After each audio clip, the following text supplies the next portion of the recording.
Hey folks, it's Tom, your Frugal Prepper. We're going to do a reloading video, and this is basically a way to get started reloading on the cheap. This is how I started reloading 38 way back in the day, and I just reloaded a few and made sure I had a recipe that worked, and I tucked back a few hundred primers and some bullets, and I had the ability to make some ammunition if I needed to. I think that's important from a prepping standpoint to at least be able to make some type of ammunition for a gun that you have. So there are cheaper ways to do this. There's these little Lee's kits that you use a hammer with and stuff. I don't want you to go that cheap. I think that's a little ridiculous. But you can get into reloading relatively inexpensively, even if you don't want to reload normally. Like, you don't want to take the time to do it, and you don't shoot that much. Knowing how and having done it and having a couple of recipes for a load that you like and having some supplies is important. As we saw in 2020, the ammunition supply just dried up. I was able to take the primers and the powder that I had and the supplies that I had and reload. And I was able to keep shooting and keep training using my reloaded ammo. It sucked because I had to spend a lot of time reloading that I normally wouldn't have had to spend. But I was able to invest that time and still keep up with my training and my practice. Um, and I didn't have any interruption in having to put my guns up for 2 years till my ammo came back in stock, or having to pay $80 for a box of 50 rounds. So it's an important skill to have. It's important to have the ability to do it. And if you get into it, you might want to go to a better press, a full progressive reloader. But your single stage press will still be something that you will use all the time, because you'll be doing accurate loads and stuff like that on it. So you'll always want to have a single stage press around. So anyway, let's go through uh, the stuff that I use and talk about it, and we'll get to reloading. The first thing you're going to need is some type of a reloading press. This is my old press. They still make this today. This is before they did the breech lock ring, which is a removable ring that you can leave your dies set in place. So you had to screw them down. Today, this same press comes with a breech lock ring. Back in 2012, I paid about $25 for this. Today, they're like $57. Um, so prices have gone up on stuff over the years. They just have. Um, but it's your basic, just open a C-frame press. One of the things is, when you deprime on this press, when you knock the primers out, they're going to go into this hollow base. So once in a while, you're going to have to take this base off and clean out the primers. Or what I did on my old reloading bench was drill a hole underneath, and I put a bucket under it, and they would fall down in the bucket. But, this is just a basic reloading press. This is good for reloading handgun and small rifle. You can load some 223, some 7.62 by 39 on this. But to get up to 308, that kind of stuff, you're probably going to want a stronger press. But this works. This is a basic reloading press, and it's about the cheapest one you can get. Okay, what I have here is the Lee powder measure kit. It comes with this card, and it comes with a whole bunch of powder measures. Now, I bought this one just for this video. I actually already have most of these sizes, just with the different reloading die kits come with scoops. But like your 38 special comes with that 0.5. And what we're going to see is that we're loading accurate number 2. So accurate number 2 is a pretty fine grain powder. So 0.5 would be 6.0 grains. That's nearly a 357 Magnum load. You wouldn't want to use that. So 3.6, we can find an acceptable load for that, for this smallest one, with accurate number 2. Now, I would recommend, although I didn't do this when I first started loading, that you get a scale and you double check your scoop weighs 3.6 grains. or see if it runs a little heavy or a little light, and make sure you know that. You can get this scale for around 30 bucks or something from Amazon. This is the Lee's balance beam scale. You can also get a digital scale. These aren't quite as accurate, but they'll be accurate within a tenth of a grain. You want to make sure you get one that says it's accurate to within a tenth of a grain. But you can also use a scale like this just to double check your load, make sure it's not way out of whack. So you're going to want to find a load that's somewhere in the middle at 3.6 grains. As far as reloading data, your die kit, which we're going to cover that in a minute, will come with some reloading data. And if you happen to have a bullet and a powder that matches this, you're golden. You can go off of this data. It's nice because the Lee data also tells you which size scoop to use. Tells you the CCs. Now you can also go out and the powder manufacturer that you have, this is Western Powders, and you can look up their reloading data and you can pull that. You can also go and spend money on an actual reloading book. Lyman's is a really nice one that just covers all kinds of loads, and that would be a good investment to make eventually. But you don't have to make that. You don't have to buy that to figure out one load that's going to work for you. So we'll go to this 9mm 38 special, reloading 125 grain plated bullet, and we're going to be using accurate number 2. And we got to find accurate number 2.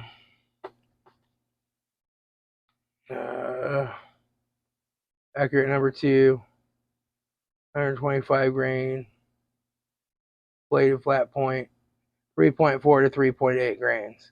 So we'll be able to go to 3.6. That'll be right in the middle. That's no problem.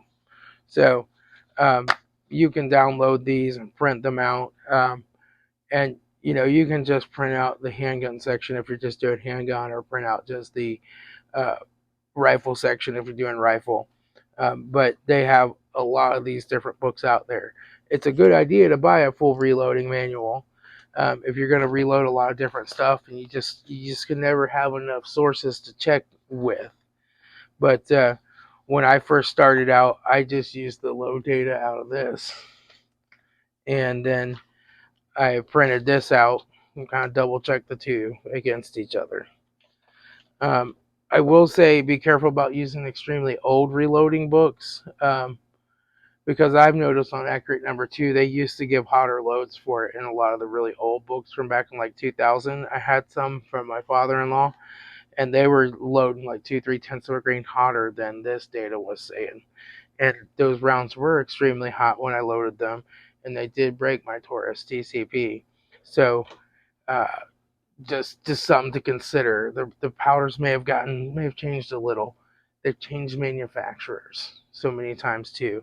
So it's a little something to consider. Make sure you're using something modern. The next thing you're going to need is a set of dies.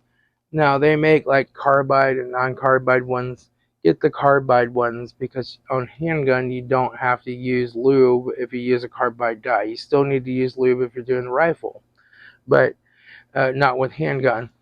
And these are the pace setter dies, and this set costs about $50. Now it does not come with this factory crimp die for that price. Okay, I bought this factory crimp die separately. We're not going to use this factory crimp die when we reload, because you can do a roll crimp with the bullet seating die, and that's sufficient, especially on 38 special. You really don't need the factory crimp. But you have these 3 dies in here. This one resizes the brass and decaps it, knocks the primer out. This one expands the end of it, and you can pour powder through it if you have like a progressive press, but we won't use that. We'll fill them individually. And then this one is the one that seats the bullet, and does the roll crimp, and we're going to reset all these dies from scratch because I last loaded 357 Magnum with these, so they're all going to be off anyway. So I'm going to show you how to set up the dies.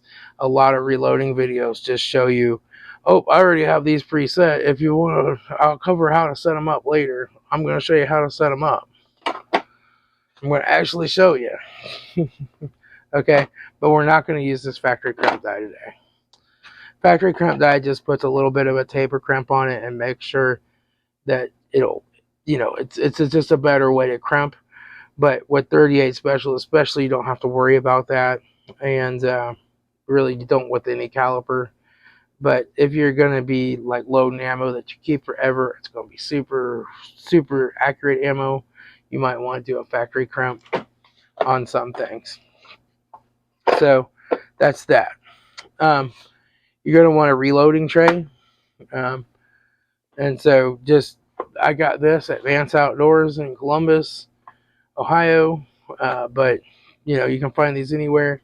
This was $7.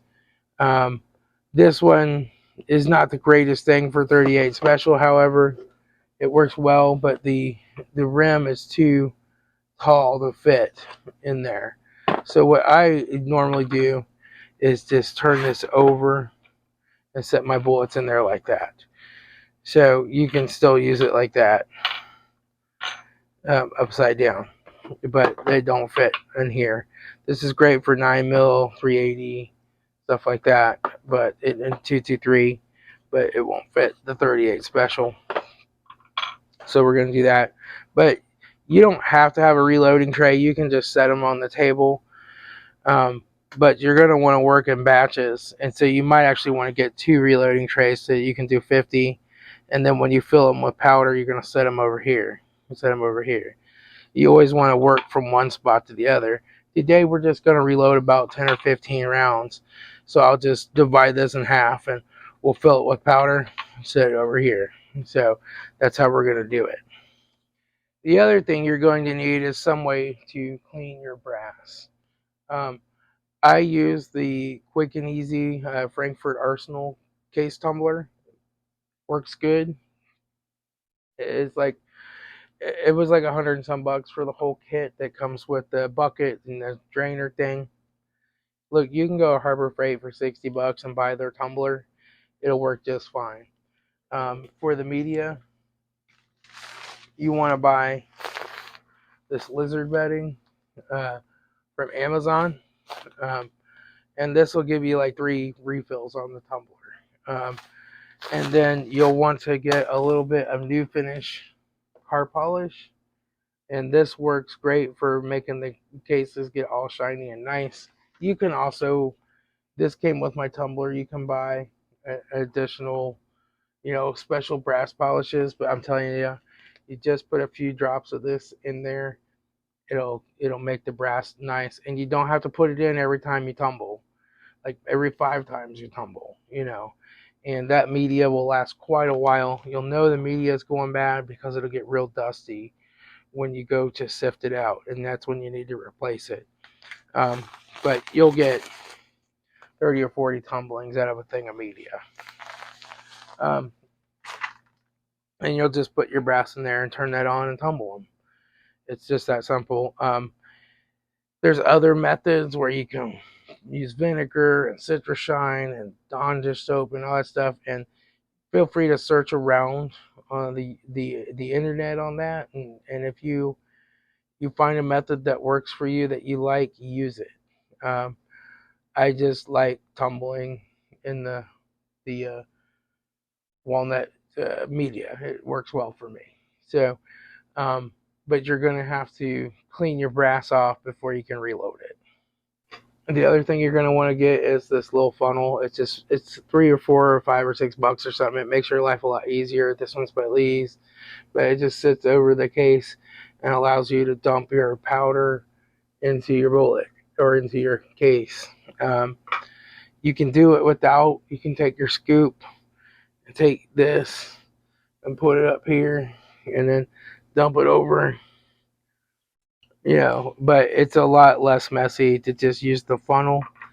And then you're going to want some type of a measuring pan, some type of a little plastic pan or something that you can sit on your scale to measure these powders out.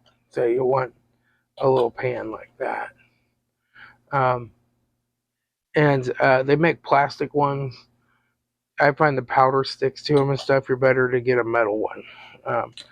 If you get the balance beam scale, it of course comes with a little pan that you can use. So the next thing you're going to need is a way to install primers, and this is what I used originally, and then I got rid of mine. I gave it away to another reloader, so I ordered another one for the purpose of making this video, and it comes in a different style case now. But basically this screws into your press. You put your shell holder in there, and then you got one for a large primer, one for a small primer, and then you can use your press to go up here and install the primer. And this is normally around $9, but I paid around 20 for this. Like I said, stuff's getting more expensive. It's a bit crazy right now, but this is a nice little kit. You can install primers with it on your press, and you don't have to buy a different shell holder. So they make this setup here, which you can, I won't put it together right now, but you can install primers with this, but you're going to have to buy a different shell holder because it doesn't use the same shell holder that you use on your press that comes with your die kit. It uses a different shell. So, you know, more money. And you can also get one of these, but these won't work with this press. This works with the bigger presses. So if you get the bigger press, you might just use this. But for this video, we're just going to use the on-press priming tool and get started. You know, this is just to allow you to get started reloading cheap. Alright, so what I'm going to do is take and dump my media out of this guy first.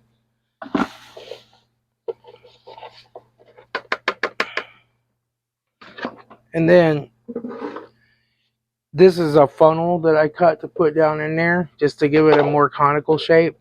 It kind of helps keep the brass rotating around. Yet that's optional. You can do that or not do that. Whatever you want. We're going to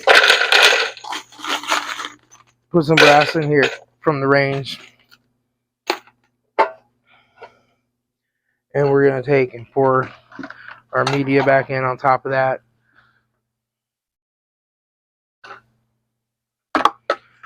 And now I'll take and just put a couple little drops of this new finish in here. Like so. We'll screw our top on.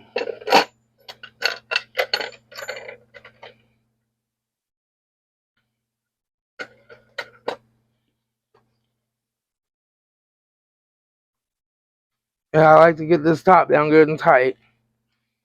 And then turn it on, and we'll let that polish for an hour and a half or so. And then we'll be ready to move on to our next step. Now, my kit came with this bucket when you buy the entire kit, and it comes with this thing that you can put your brass in and sift your media out. You don't need all that. Just go get you a sieve for a kitchen or something, and you can put your brass in there and shake it. But this came with the kit, so I use it.